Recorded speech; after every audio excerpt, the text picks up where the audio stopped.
Assalamualaikum warahmatullahi wabarakatuh. Perkenalkan, nama saya Muhammad Zaki Hadan dari kelas 9B SMP Darussalam Makassar. Setiap tanggal 17 Agustus, kita selalu merayakannya sebagai Hari Kemerdekaan Indonesia dan hari dibacakannya proklamasi oleh Presiden pertama Republik Indonesia, yaitu Insinyur Soekarno. Namun, masih banyak orang yang belum mengetahui tentang bagaimana sejarah dan proses dibalik dibacakannya proklamasi tersebut.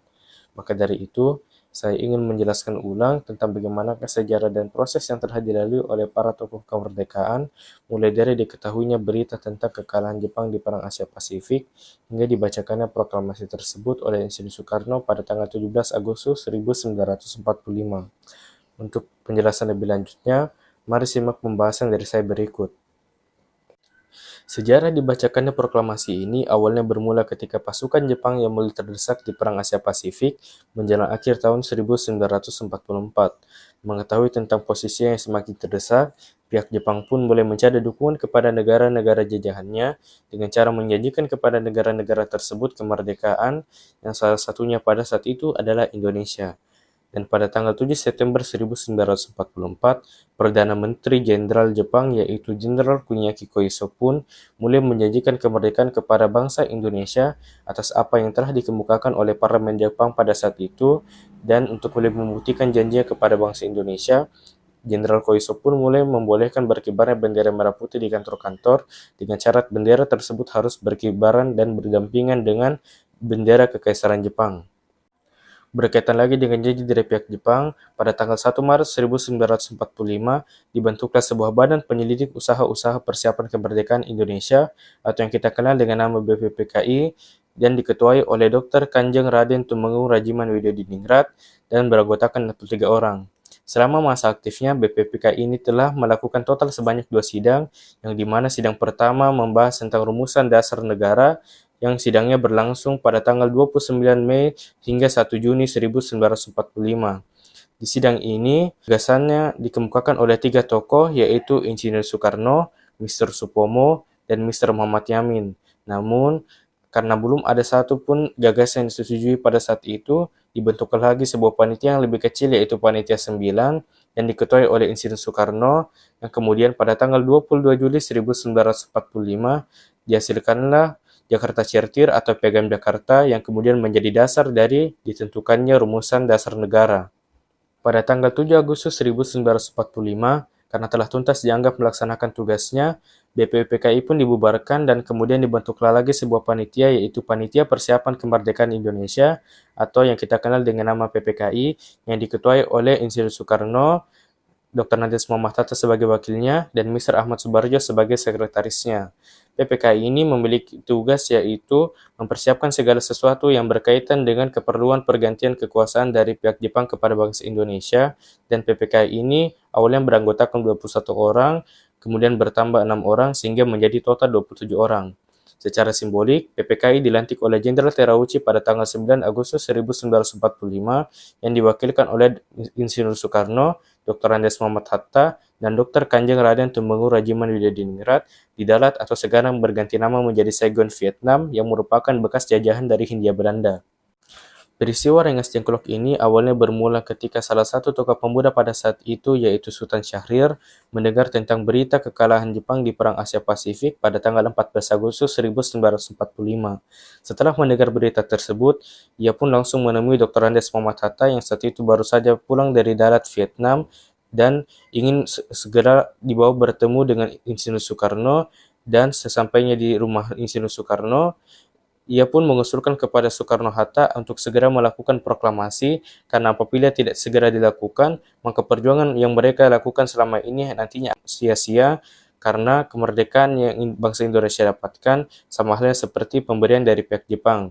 Namun, sayangnya usulan dari Sultan Syahrir ini pun ditolak atas beberapa pertimbangan oleh Soekarno-Hatta, seperti pertahanan dan kekuatan militer Jepang yang pada saat itu masih cukup kuat di kawasan Indonesia.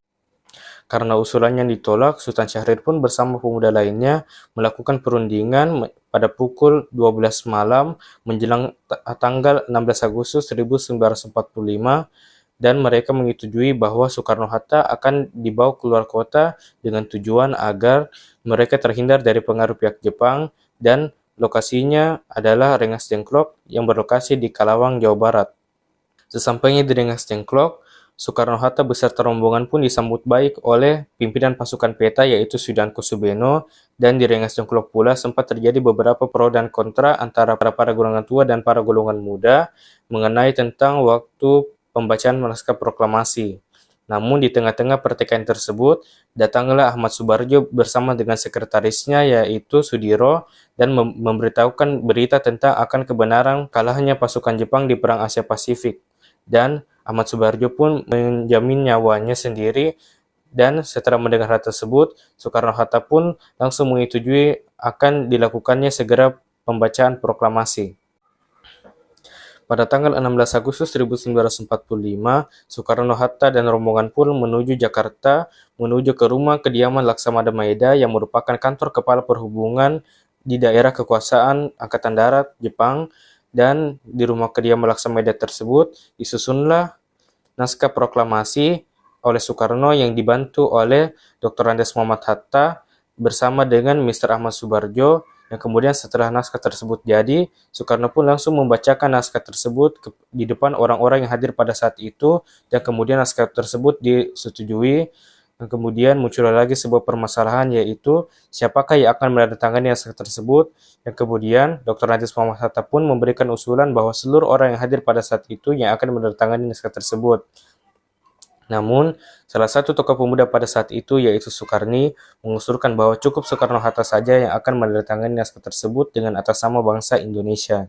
Dan Soekarni juga mengusulkan bahwa Soekarno saja yang akan membacakan naskah proklamasi tersebut, dan Soekarni juga mengusulkan bahwa pembacaan naskah proklamasi akan dilakukan di rumah Soekarno yang berada di Jalan Pegangsaan Timur nomor 56 Jakarta. Dan setelah mendengar usulan dari Soekarno tersebut, Soekarno pun menyetujuinya dan langsung meminta kepada Sayuti Melik untuk segera mengetik ulang naskah proklamasi tersebut dengan beberapa perubahan yang telah disetujui, seperti digantinya kata tempoh menjadi tempo, digantinya kalimat wakil-wakil bangsa Indonesia menjadi atas nama bangsa Indonesia, dan digantinya tanggal yang tertera yaitu Jakarta 170805 menjadi Jakarta hari 17 bulan 8 tahun 05. Singkat cerita, pada tanggal 17 Agustus 1945 di rumah Soekarno di Jalan Pegangsaan Timur nomor 56 Jakarta dilakukanlah persiapan upacara pembacaan naskah proklamasi yang dijaga oleh Latif Hendraningrat bersama dengan bantuan dari Arifin Abdurrahman atas perintah dari Dr. Muwardi untuk mengantisipasi gangguan dari tentara Jepang. Dan tepat pada pukul 10 waktu Indonesia Barat, dilakukanlah upacara pembacaan naskah proklamasi dan disertai dengan beberapa pidato dari Insinyur Soekarno, yang kemudian setelah upacara pembacaan naskah proklamasi tersebut selesai, dilakukanlah lagi upacara pengibaran bendera merah putih yang dikibarkan oleh Latif Hendraningrat bersama dengan Es Suhud, yang kemudian pada upacara itu juga rakyat yang hadir pada saat itu ikut serta menyanyikan lagu kebangsaan Indonesia Raya, yang kemudian upacara tersebut total menghabiskan waktu sebanyak 1 jam, yang kemudian upacara tersebut diakhiri oleh Dr. Muwardi bersama dengan Wakil Wali Kota Jakarta pada saat itu yaitu Suwiryo. Itulah tadi beberapa sejarah singkat tentang bagaimanakah sejarah dan proses dibalik dibacakannya proklamasi, yang pada prosesnya sendiri berlangsung dengan sangat sederhana dan waktu yang singkat, namun membawa dampak yang sangat luar biasa bagi perjuangan bangsa Indonesia yang selanjutnya untuk mencapai kemerdekaan penuh. Mungkin itu saja dari saya. Bila ada kesalahan kata atau informasi atau penyebutan nama tokoh yang setelah saya sebutkan dari penjelasan saya, mohon dikoreksi. Sekian dan terima kasih telah menonton. Wassalamualaikum warahmatullahi wabarakatuh.